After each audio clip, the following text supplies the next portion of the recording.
بسم اللہ الرحمن الرحیم۔ السلام علیکم۔ بے چینی کے وقت کی دعا۔ ابن عباس رضی اللہ تعالی عنہما فرماتے ہیں کہ رسول اللہ صلی اللہ علیہ وآلہ وسلم کرب کے وقت یہ دعا کرتے تھے۔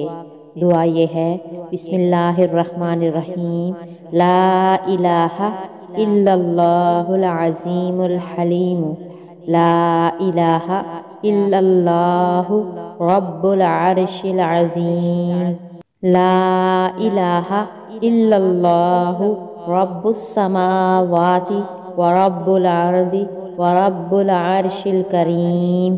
اس کا ترجمہ یہ ہے: اللہ کے علاوہ کوئی سچا معبود نہیں، عظمت والا بردبار ہے۔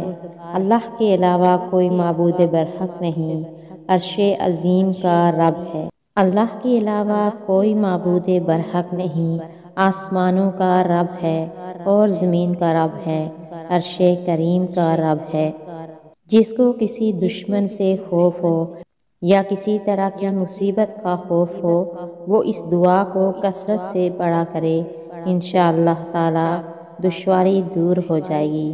دعا یہ ہے: بسم اللہ الرحمن الرحیم، فاللہ خیر حافظا وہو ارحم الراحمین، فاللہ خیر حافظا وہو ارحم الراحمین۔ اللہ پاک سے دعا ہے کہ اللہ پاک ہم سب کو عمل کرنے کی توفیق عطا فرمائے، آمین۔